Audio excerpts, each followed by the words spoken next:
Something I've learned about life. It can only be lived going forward, but only understood going back.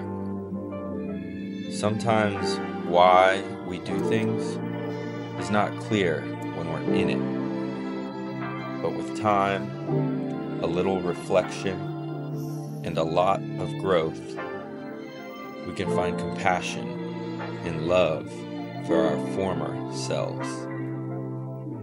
They put us where we are today, and that's exactly where we're supposed to be.